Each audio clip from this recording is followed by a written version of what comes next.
Hello बच्चों, welcome to all of you. जैसा कि हम कक्षा 10 यूपी बोर्ड बहुपद पाठ को स्टार्ट किए हैं। इसके पहले प्रश्नावली 2A और 2B की सवाल हम इसके पहले वाले वीडियो में बता रखे हैं। जो बच्चे अब तक न देखे हों, प्लेलिस्ट में जाकर पीछे के सवाल की वीडियो देख सकते हैं, इसकी तैयारी अच्छी तरह कर सकते हैं। आज हम प्रश्नावली 2B कि 10वें से लेकर 15वें सवाल तक अर्थात पूरा प्रश्नावली 2B आज हम बिल्कुल पूर्ण रूप से खत्म करने जा रहे हैं। आज 2B का पूरा सवाल जितना है 10 से लेके, क्योंकि 10 के पहले 9 सवाल तक हम पीछे वाले वीडियो में बता चुके हैं। आज हम 10वां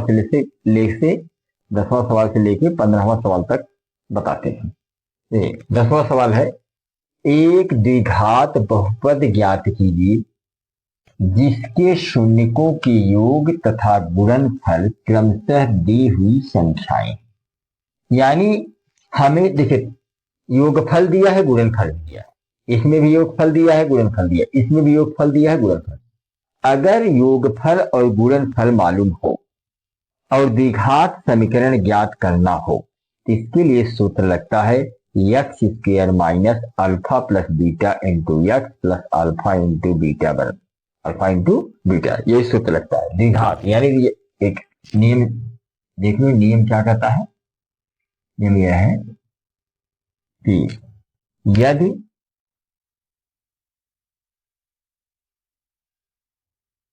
मूलों का योगफल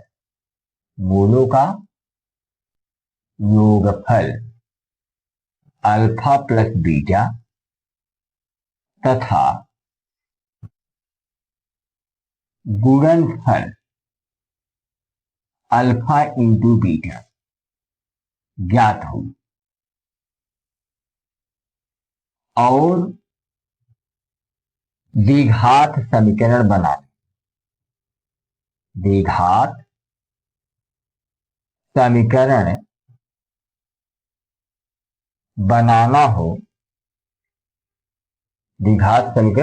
बनाना हो तो सूत्र क्या लगाते हैं? X square minus alpha plus beta into x plus alpha into beta.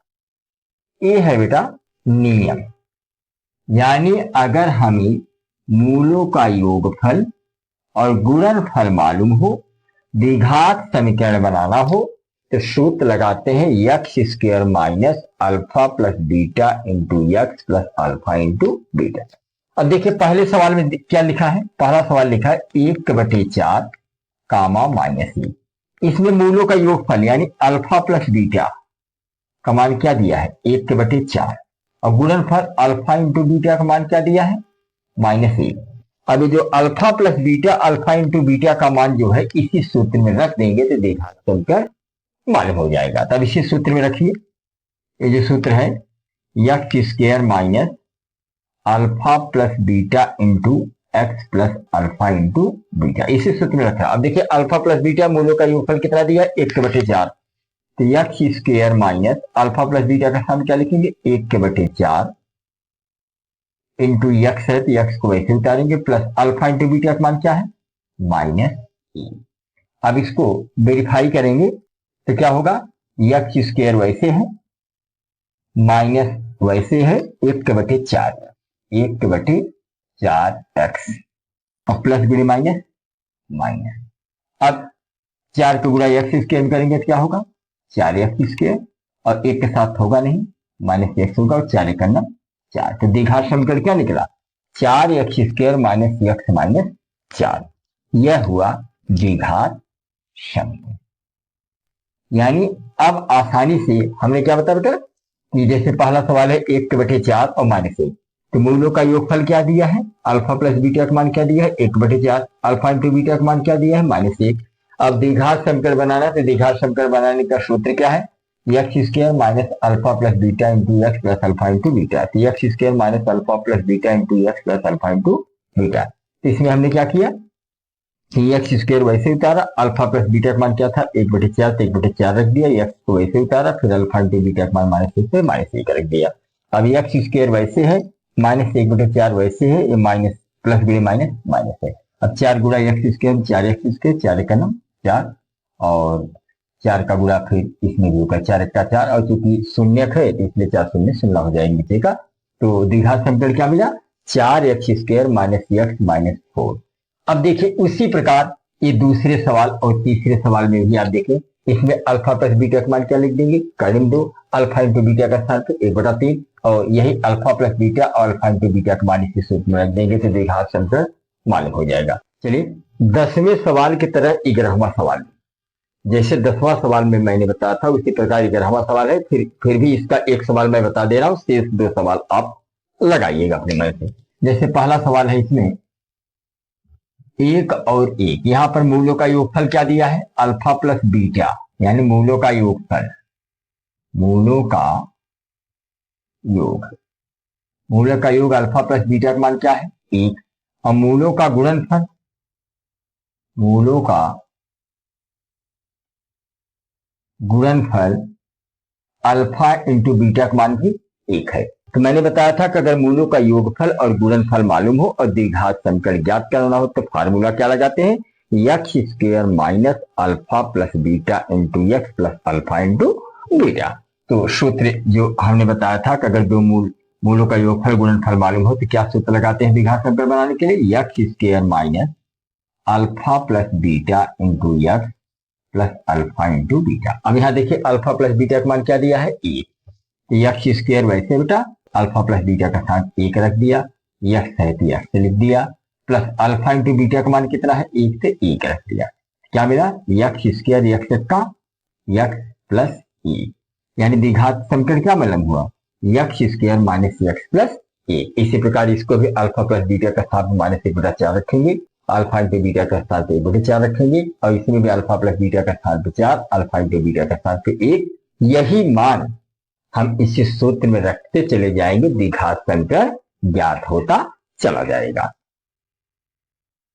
अब 11वां क्वेश्चन देखते हैं। 11वां क्वेश्चन बहुत ही मोस्ट इंपॉर्टेंट क्वेश्चन है बेटा, यह यूपी बोर्ड में कई बार एग्जाम में पूछा गया है, मोस्ट आईएमपी क्वेश्चन है। यह सवाल क्या कर रहा है, यदि बहुपद x square minus 5x plus c के शून्यकों का योगफल और गुणनफल प्रत्येक 10 है, यानी शून्यकों का योगफल भी 10 है और शून्यकों का गुणनफल भी 10 के बराबर है, तो ए और सी के मान ज्ञात कीजिए। तो इसके लिए क्या करोगे बेटा, सबसे पहले जो द्विघात समीकरण दिया है, द्विघात समीकरण क्या दिया है, x square minus 5x plus c. पहले इस द्विघात समीकरण को हम क्या करेंगे, सूत्र x square plus b x plus c से क्या करेंगे, तुलना कर देंगे। तुलना करने पर, तुलना कर देंगे तो आपको मान प्राप्त हो जाएंगे। जैसे एक्स स्क्वायर से एक्स स्क्वायर कट गया तो एक मान ए, एक्स से एक्स कट गया तो बी का मान -5 और सी का मान सी। अब ए बी सी निकल गया। अब हम क्योंकि मूलों का योगफल सवाल में दे दिया है, मूलों का योगफल और गुणनफल दोनों 10 है, यानी मूलों का योगफल, मूलों का योगफल अल्फा प्लस बीटा का मान भी 10 दिया है, तथा मूलों का गुणनफल, मूलों का गुणनफल अल्फा इंटू बीटा का मान भी 10 दे दिया है। तो हम क्या करेंगे, मूलों का योगफल और गुणनफल दोनों का सूत्र लगाएंगे। तो चलिए मूलों का योगफल सूत्र क्या होता है, मूलों का योगफल अल्फा प्लस बीटा बराबर सूत्र होता है -b/a, ये सूत्र है बेटा। अब देखिए अल्फा प्लस बीटा का मान कितना दिया है 10, तो इस अल्फा प्लस बीटा का मान क्या लिख दिया 10। अब बी का मान यहां क्या है -5, एक सूत्र वाला माइनस और एक माइनस है, दोनों माइनस मिलकर क्या हो जाएंगे प्लस, यानी बी का स्थान केवल क्या लिखेंगे 5, और ए का मान क्या है ए है बेटा। अब क्या करेंगे, इसके बटे 1 करके तिर्यक गुणा करेंगे तो 10 का गुणा ए में करेंगे, क्या आया 10a बराबर 5 का 5 ए बराबर क्या हुआ 5 में 10 का भाग दे देंगे, 5 का 5 5 में 10, एक मान क्या निकला, एक मान 1/2 निकला। अब क्या लगाएंगे, मूलों का गुणनफल वाला सूत्र लगाएंगे। मूलों का गुणनफल, मूलों का गुणनफल, गुणनफल अल्फा इंटू बीटा बराबर क्या सूत्र होता है, E/A। अब अल्फा इंटू बीटा का मान भी कितना दे रखा बेटा 10, चलिए यहां 10 रख दिया। सी का मान C/है। अब एक मान हमने निकाल रखा है कितना, 1/2, एक स्थान क्या लिख दिया 1/2।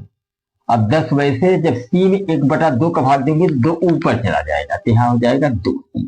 तो सी बराबर क्या होगा 10/2, 2 25 10 के, सी का मान 5। तो यानी ए और सी का मान पूछा था, तो ए का मान क्या निकला 1/2 और सी का मान क्या निकला 5।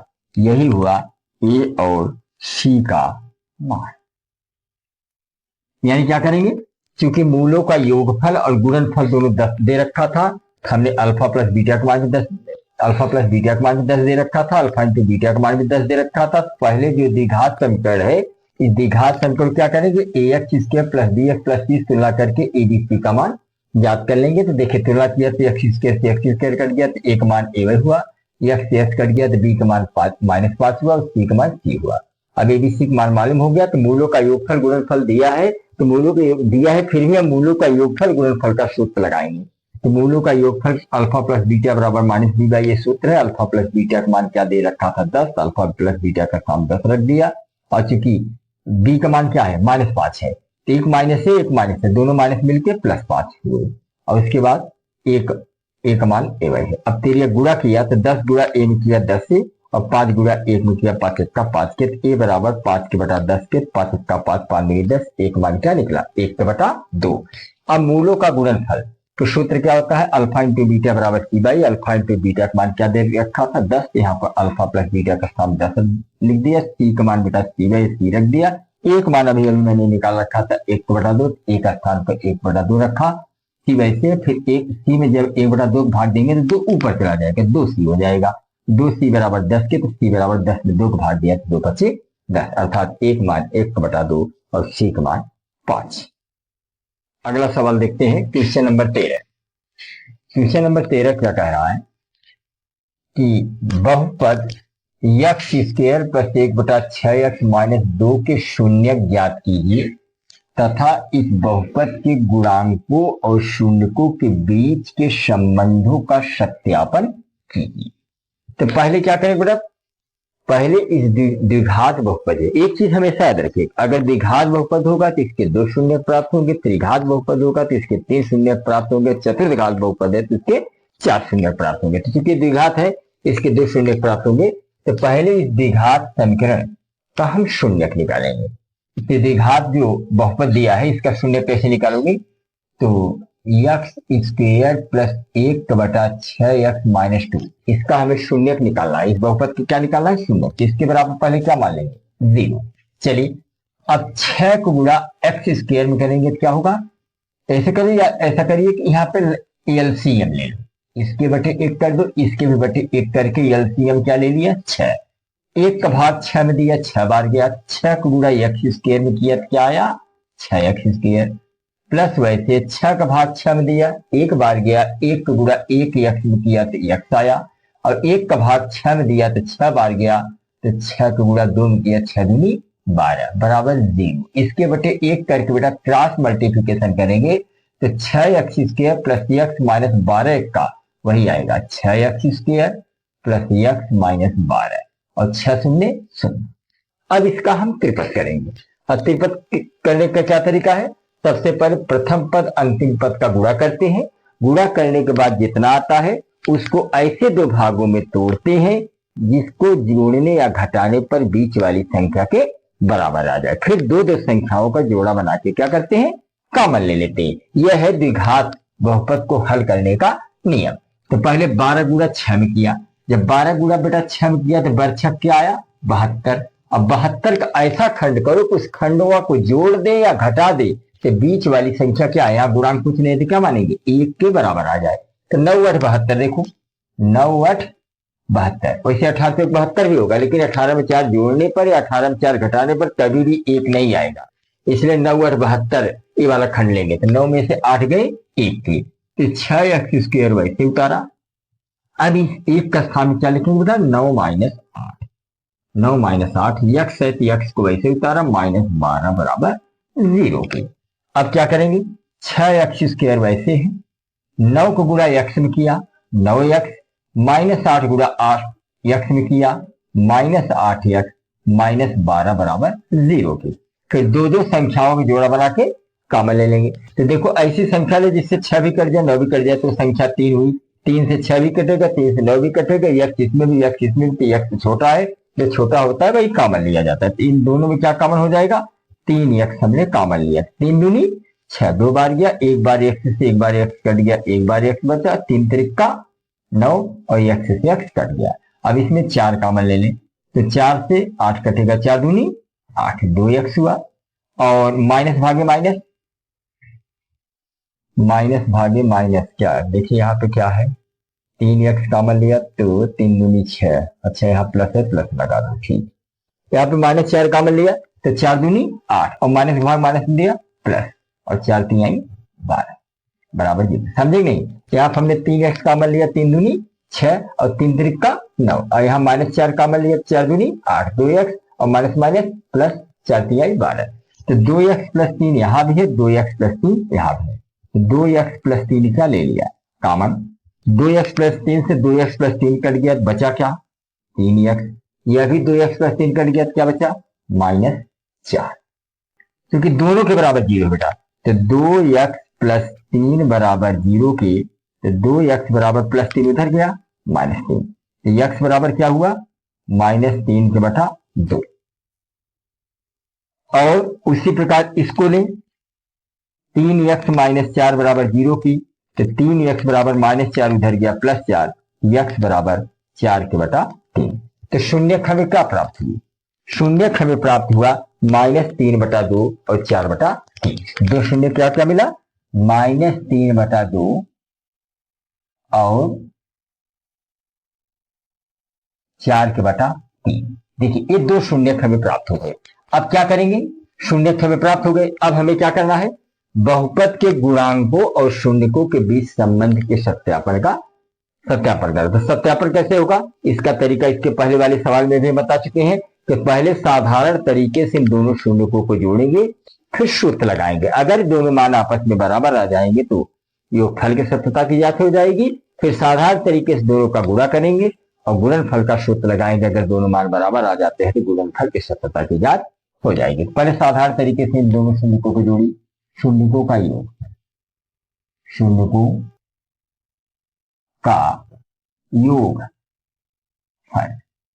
जोड़ेंगे तो -3 बटा 2 में 4 बटा 3 जोड़िए, तो एलसीएम क्या हुआ बेटा 6, 6 एलसीएम हुआ तो 3 त्रिक 9 और 2 चौक 8, तो 9 में से 8 गए -1 बटा 6, यानी साधारण तरीके से हम दोनों शून्यकों को जोड़ा तो क्या आया -1 बटा 6। अब हम सूत्र द्वारा निकालें तो बहुपद क्या है, बहुपद तो आपका यही है, बहुपद आपका है 6x² प्लस 1x माइनस 12 बराबर 0, ये शून्य है। तो पहले इसमें क्या करेंगे, योगफल का सूत्र लगाएंगे, शून्यकों का योग, शून्यकों का योगफल, तो सूत्र क्या होता है -x का गुणांक, -x का गुणांक बटे x² का गुणांक, x² का गुणांक। जरा देखिए इसमें x का गुणांक क्या है 1, x का गुणांक क्या है बेटा 1, तो यहाँ x का गुणांक क्या ले लेंगे 1, और x² गुणांक क्या है, x² गुणांक 6 है, यहाँ 6 हुआ। तो देखिए साधारण तरीके से दोनों शून्यकों को जोड़ा तो -1 बटा 6 आया, और शून्यकों का योगफल सूत्र लगा तब पर भी क्या आया -1 बटा 6 आया, यानी शून्यकों के योगफल की सत्यता की जांच हो गई। अब गुणनफल, अब साधारण तरीके से गुणा करें शून्यकों का गुणन, शून्यकों का गुणनफल, गुणनफल में दोनों को गुणा करेंगे, -3/2 में कितने गुणा किया, 4/3 का। तो देखिए कुछ कट रहा है इसमें, 4 3 12, या ऐसे कर 4 3 12 कर दो, -12 और 3 दूनी 6 काट दो, 6 दूनी 12, यानी गुणनफल क्या आया, गुणनफल आपका -2 आया। अब क्या करेंगे, अब हम साधारण सूत्र लगाएंगे, शून्यकों का गुणन, शून्यकों का गुणन का सूत्र क्या होगा, अचर पद के बटे यक्स स्क्वायर का गुणा, यक्स स्क्वायर का गुणा। जरा देखिए यही बहुपद है ना, इस बहुपद में अचर पद क्या है, इस बहुपद में अचर पद क्या है, -12 और यक्स स्क्वायर गुणा क्या बेटा 6, 6 दूनी 12, क्या आया -2। तो आप देख रहे हैं साधारण तरीके से जो हमने दोनों शून्यकों को जोड़ा तो -1/6 आया, सूत्र लगा के निकाला तब पर भी -1/6 आया। साधारण तरीके से दोनों शून्यकों का गुणा किया और हल किया तो क्या आया -2, और सूत्र द्वारा मैंने गुणनफल निकाला तब पर भी क्या आया -2। अर्थात बहुपद के गुणांकों और शून्यकों के बीच के संबंध की सत्यता की जांच हो जाती है। चलिए 14वां सवाल देखते हैं। 14वां सवाल क्या कह रहा है कि गुणनखंडन द्वारा बहुपद 7y² -11/3y -2/3 के शून्य ज्ञात कीजिए तथा इन बहुपदों के गुणांकों और शून्यकों के बीच संबंध की सत्यता की जांच कीजिए। सवाल देखिए, जो इसके पहले हमने 13वां सवाल बताया था उसी पर आधारित यह भी सवाल है, और देखिए कैसे निकालते हैं। ये जो बहुपद दिया है, बहुपद क्या दिया है, 7y² -11/3y -2/3, क्योंकि इसका शून्य ज्ञात करना है इसलिए इसके बराबर 0 मान लेंगे। अब यहाँ बेटा इसके बटे 1 करके एलसीएम हमने क्या ले लिया 3। अब 1 का भाग 3 में देंगे 3 बार जाएगा, 3 गुणा 7 में किया 3 सते 21y²। अब 3 का भाग 3 में दिया कट गया, एक बार गया, 1 गुणा 11y में किया तो क्या हुआ 11y, फिर 3 से 3 कट गया, एक बार गया, 1 गुणा -2 में किया यानी 2 ही आया बराबर 0। इसके बटे 1 करके क्रॉस मल्टीप्लिकेशन करेंगे तो 21y² -11y -2 1 का वही आएगा 21y² -11y -2 बराबर 3 0 0।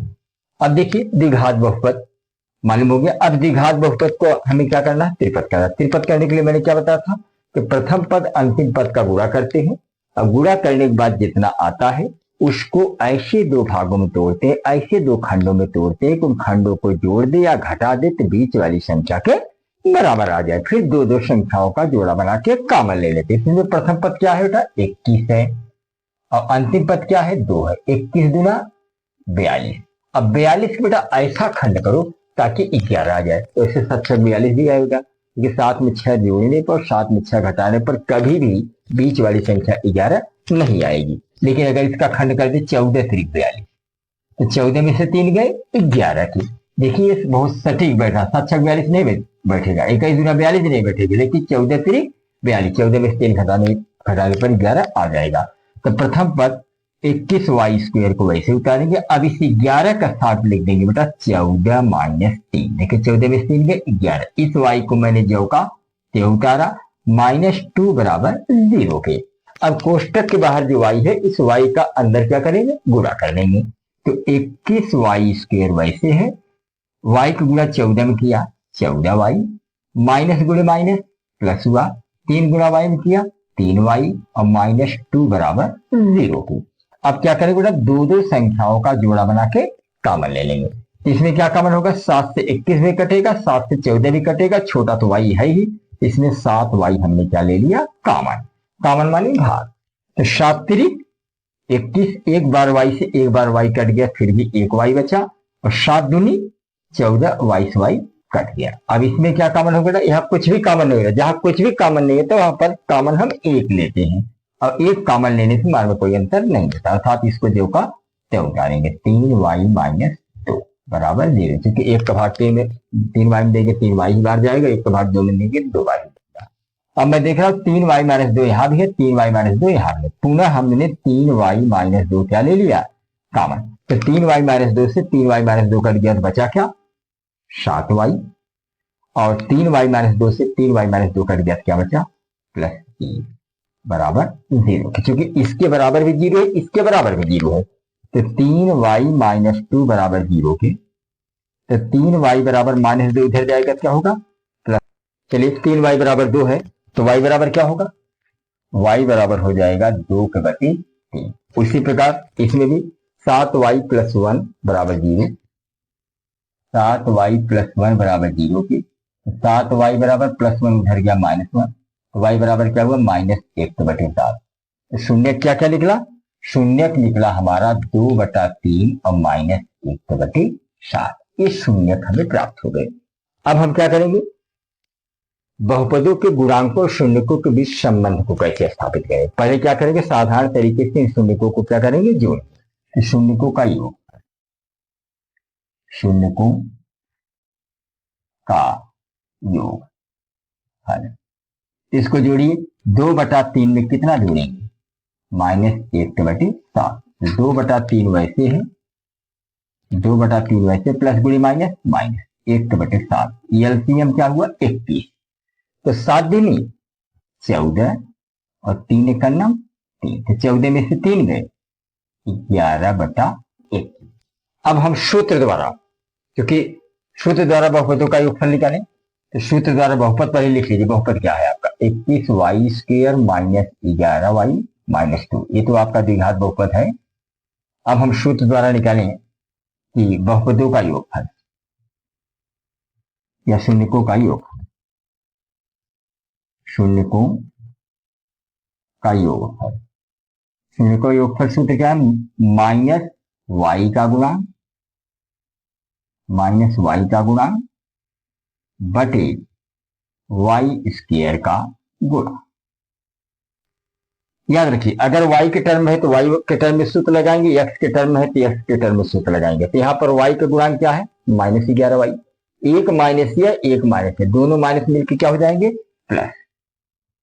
+11। और y² के गुणांक क्या है, 1, 11/1।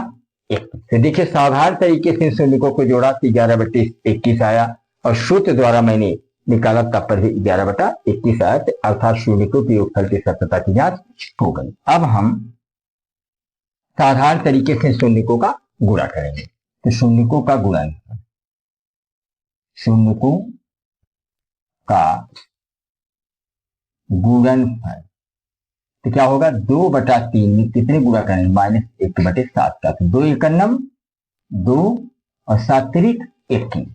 तो साधारण तरीके से जब गुणा किया तो -2/21 आए। अब सूत्र द्वारा निकालिए, सूत्र द्वारा शून्यकों का गुणनफल, शून्यकों का गुणनफल क्या सूत्र होता, अचर पद, क्या होता बेटा, अचर पद के बटे y² का गुणांक, y² का गुणांक। इसमें अचर पद क्या है, इसमें अचर पद -2। देखिए बहुपद में अचर पद क्या है, -2 है, और y² गुणांक क्या है, 1। तो देख रहे हैं साधारण तरीके से गुणा किया तब पर भी -2/21 आया, और सूत्र द्वारा निकाला तब पर भी -2/21 आया। इसलिए शून्यकों के गुणनफल की सत्यता की जांच हो जाती है। 15वां क्वेश्चन देखिए, 15वां क्वेश्चन बेटा मोस्ट IMP क्वेश्चन है, कई बार यूपी बोर्ड के एग्जाम में पूछा जा चुका है सवाल। सवाल क्या कह रहा है, वह द्विघात बहुपद ज्ञात कीजिए जिसके शून्यकों के योग और गुणनफल क्रमशः कर्णिक 2 और तथा -3/2 है।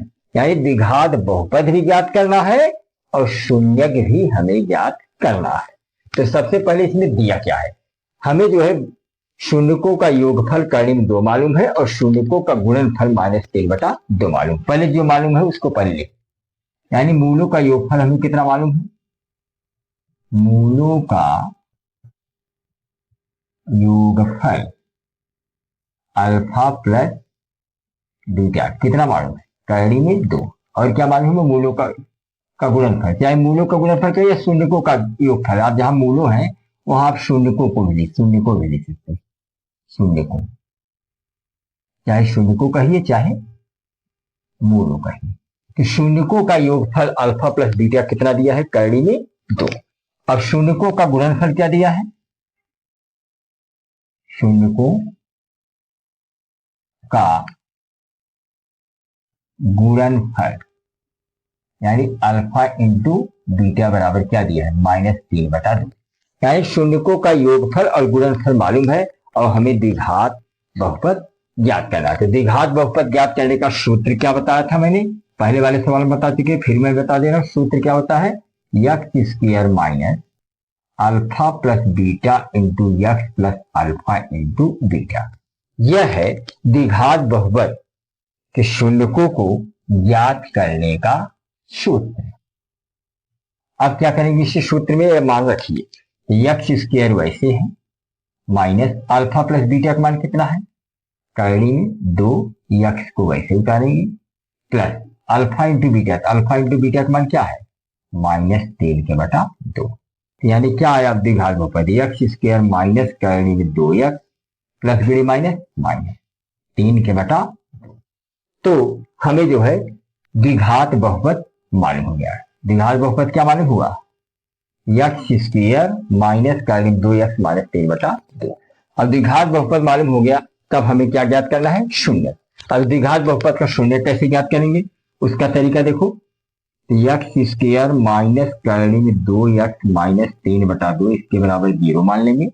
अब यहाँ पे क्या करेंगे बेटा, इसके बटे 1 कर देंगे, इसके भी बटे 1 करेंगे। एलसीएम क्या ले लिया हमने, 2 ले लिया। 1 का भाग 2 में दिया, 2 बार गया, 2 गुणा एक्स स्क्वायर में किया 2x स्क्वायर, फिर माइनस वैसे 1 का भाग 2 में दिया, 2 बार गया, 2 गुणा करनी में 2 किया, क्या हुआ 2 करनी में 2x, और यहाँ 2 का भाग 2 में दिया, 2 कट गया, 2 से 2 कट गया, 1 बार गया, 1 गुणा 3 किया 3 हुआ। यहाँ बराबर 0/1 करके क्रॉस मल्टीप्लिकेशन करेंगे तो हमें क्या प्राप्त होगा,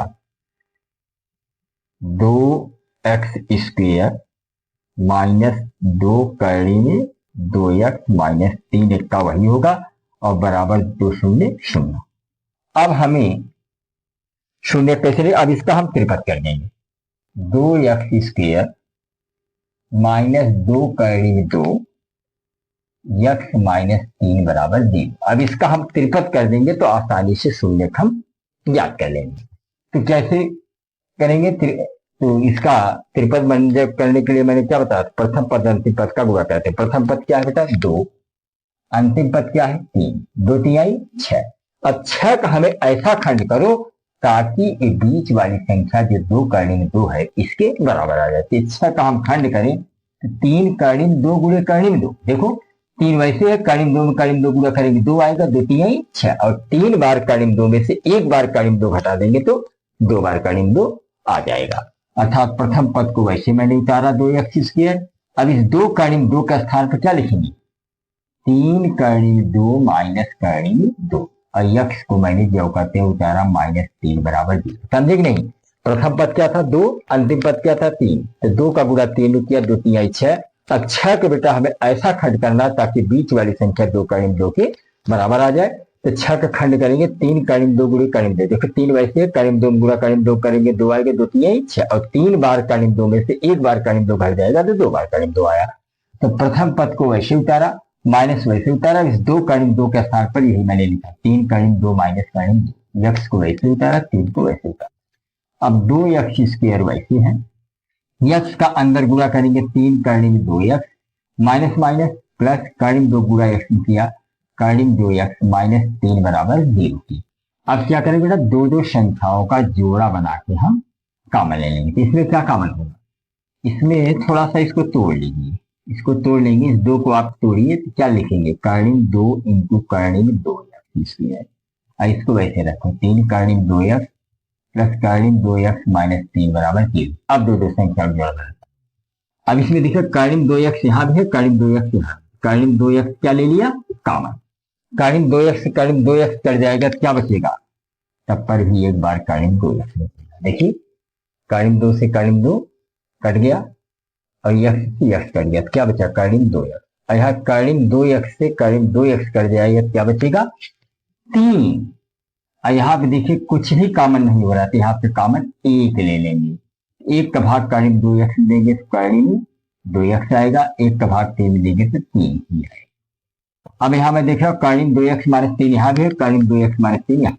हुआ है। एक बार हम करीब 2x माइनस 3 कॉमन ले लेंगे तो करीब 2x माइनस 3 से करीब 2x माइनस 3 कट जाएगा तो क्या बचा, करीब 2x, और करीब 2x माइनस 3 से करीब 2x माइनस 3 ये भी कट गया तो क्या बचा, प्लस 1 बराबर 0। तो 0 इसके भी बराबर है, 0 इसके भी बराबर, दोनों के बराबर 0 है। तो करनी में 2x माइनस 3 बराबर 0 की करनी में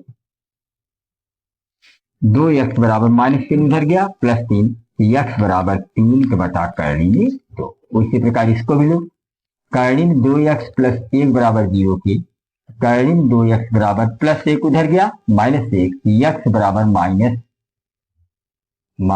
1 के बटा करनी में 2। इसके दो शून्य क्या क्या प्राप्त हुई, इसके दो शून्य बेटा आपको क्या क्या प्राप्त हुए, एक मिला 3 के बटा करनी में 2 और दूसरा शून्य माइनस 1 के बटा करनी में 2।